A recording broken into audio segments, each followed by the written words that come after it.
God bless you. Senior Prophet Elijah Bamidele, Iloholo is my name. Quickly, I want to speak on this particular issue that the Lord has been laying in my heart. For those of you who kept saying that Biafra will never come, no matter what the Igbo do, I want you to have a rethink. Don't forget that a carnal man can never understand the things of the spirit. Spiritual things are greater than the carnal person. Are you listening to what I'm saying? So you are talking based on your aspect of carnality. But in the spirit realm, if you are spiritual, you will know that Biafra has already come. I'm not a Biafra person. I'm not an Igbo person. I am an Edo man.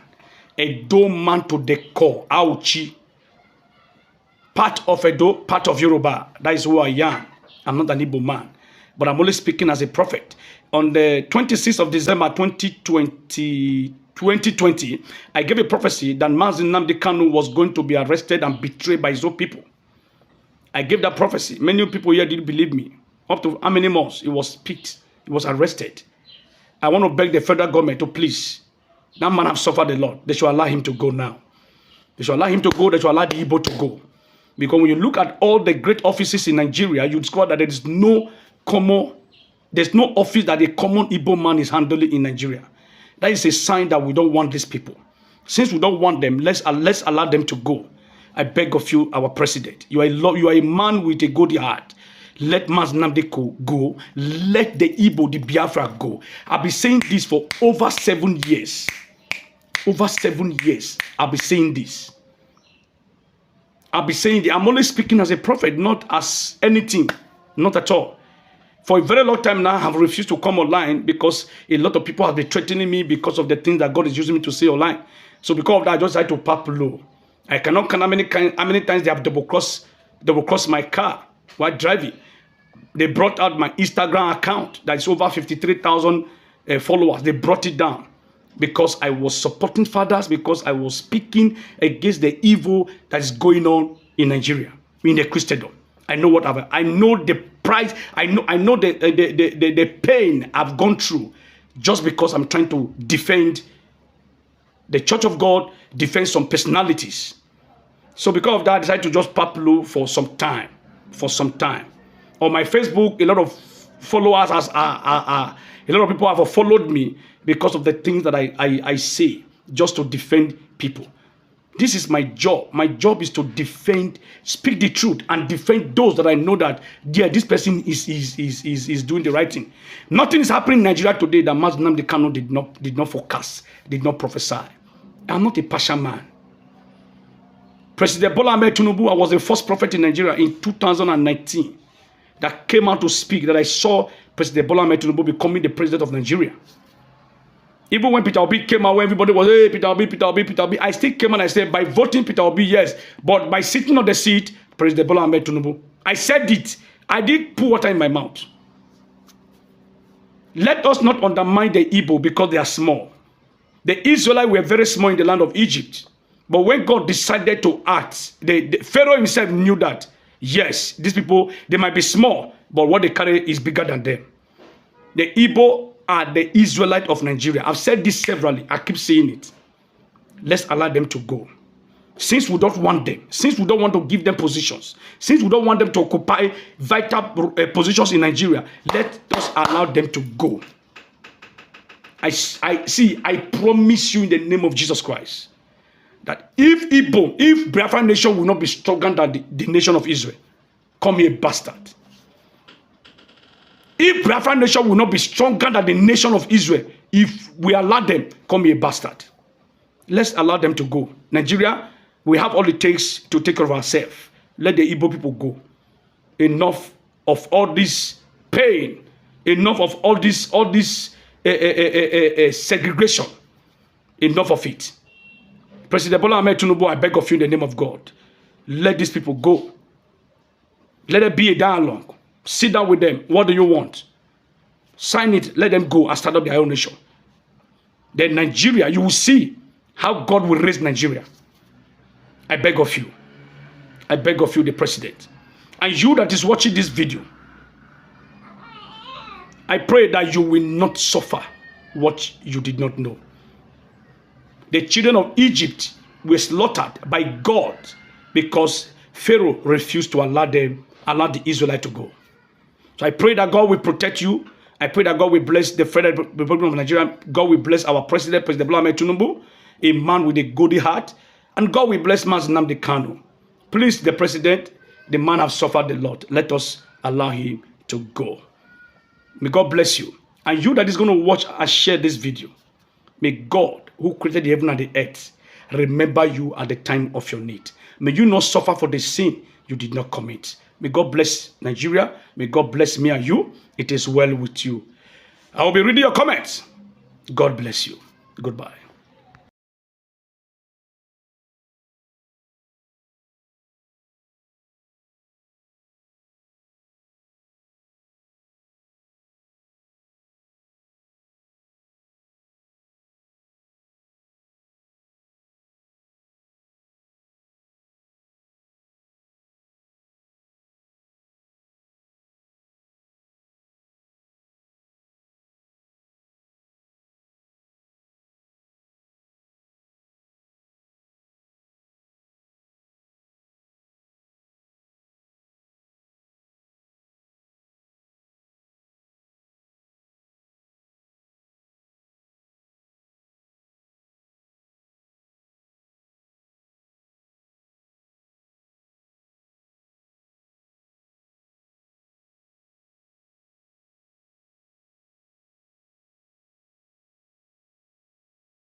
Give them marching order.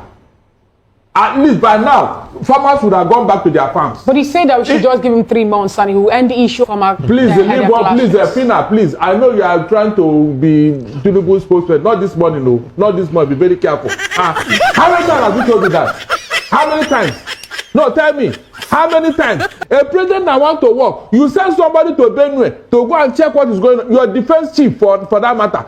He went there for 2 weeks before you now arrive. And when you arrive, you ask him, have no arrest been made? And the man was giggling like a game. Did you hear him mention terrorists that day?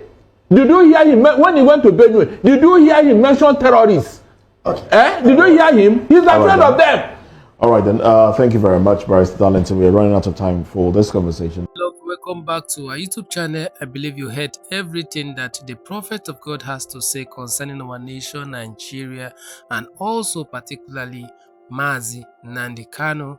And we also heard the opinion of Peter Obi himself concerning the whole issue. And we pray that the federal government will open their ears and listen to this kind of message. And please, before we continue with this video, because the prophet of God said a lot of things, I want you to help me do something. Subscribe to the channel, like the video, share to all social media platforms, Facebook, WhatsApp, TikTok, Instagram, so that a lot of people will have access to this information, because this is something that people need to know. Because Nigeria, I don't even know where we are heading to as a nation. Now, like the prophet of God said, he is one of the prophets I do respect so much, because whenever he give a prophecy, he do come to pass. Like he said, that he gave a prophecy concerning Nnamdi Kanu, that he will be arrested, and those things happen. And a lot. And I also see him as one of the prophet that always come out to utter the truth. He said it the way it is. He would tell Igbo people they are the problem of each other. They are the ones. Some Igbo people don't even want each other to grow. And the problem that they are having with Nnamdi Kanu is because he is agitating for the freedom of his people. Yes, they feel oppressed. Not that they feel oppressed. The Igbos are being oppressed in Nigeria. Truth be told, we have been saying that we are one Hausa, Igbo, Yoruba. These are the three major languages in our nation, Nigeria. Hausa has been a president. Fulanis have been a president. Yoruba has been a president. But when it comes to an Igbo person to be a president, they will say it's an Igbo. They are not qualified. And the senators will use our mouth and say we are one. That is completely lie. We are not one. Practically, we are not one. We are divided. And the issue of Nnamdi Kanu, this man, for me, he always said it, that this is what I want. If the government want us to come to round table and discuss about the betterment of his people, he will agree and he will give up on all this agitation. And look at what Peter Obi said. He said he will call them, those who are agitating, have discourse with them, negotiate with them. If this is what is their problem, you can solve it. But in Nigeria, we try to oppress people. That is why they illegally went to another country to bring him to this country, which the federal government know that what they did is wrong. What they did was wrong, practically wrong, but they are still covering. They should be ashamed. I'm not an Igbo person, but I believe in Nnamdi Kanu. I know that there is one strong supernatural being that is backing him up. Because if you talk of intelligibility, that man is smart, intelligent, and know what he's doing. He is focused. He's just concerned about his people. Please, the federal government should understand and release him. Let him go. And if you release Nnamdi Kanu, there will be peace in the eastern part of the country. Not that he's the one causing all this havoc, all this unalive that is happening in the eastern part of the country. No, he's not part. He doesn't want anything like that to happen. But some politicians who don't want the betterment of their own people, which are Igbo politicians, they are the one having all these guys causing a lot of confusion and havoc, all in the name of this one. I'm agitating. Nnamdi Kanu is not someone that followed that path. And if you have listened to him, all that he said about all these herdsmen, all these Fulanios of the things are coming to pass. Now people are calling him, he is a prophet. He saw all these things coming and we took it for granted, and the federal government, not that they don't know, they know. Please release him. If you people want to discuss with him, have a roundtable discussion with him and let him go. We really need him to set free. Nigeria is heading to nowhere, and the same thing that is happening in Nigeria, a lot of things are happening. Insecurity, you cannot even say otherwise. When you talk of economy, we are backward, and all these politicians will keep lying to us, borrowing our future to enrich themselves. That is the best they can do. Tinubu, which is just 2 years in office, look at where we are today. And those corrupt politicians are still the one trying to support him, trying to bring him out. Yes, because in Nigeria, our vote never count. That is why they have that mouth. If not, if our vote was to be counted, I promise you, even a wheelbarrow pusher will be in the Senate. But because our vote never count, and then they don't even want to do anything about it because they know how to rig. And the problem, like Peter Obi, former president of Nigeria, Goodluck Jonathan, said that we have only 2 problems in Nigeria, which is INEC and security. If Nigerian can solve these two, everything will be okay. INEC, they're the one that put us where we are today. They declare who they want to declare. And even if you go to court, all those corrupt judges would still follow them. And that is all. INEC, security. And security, look at where we are today. Even that, I don't even want to say anything about it, because if I say or start insulting somebody further, which is not even good at all, I want to go to heaven. So please, only thing I want to beg the federal government at the particular moment, release Nnamdi Kanu and let him go. Make sure you subscribe to the channel, like the video, and may God bless you. Bye for now.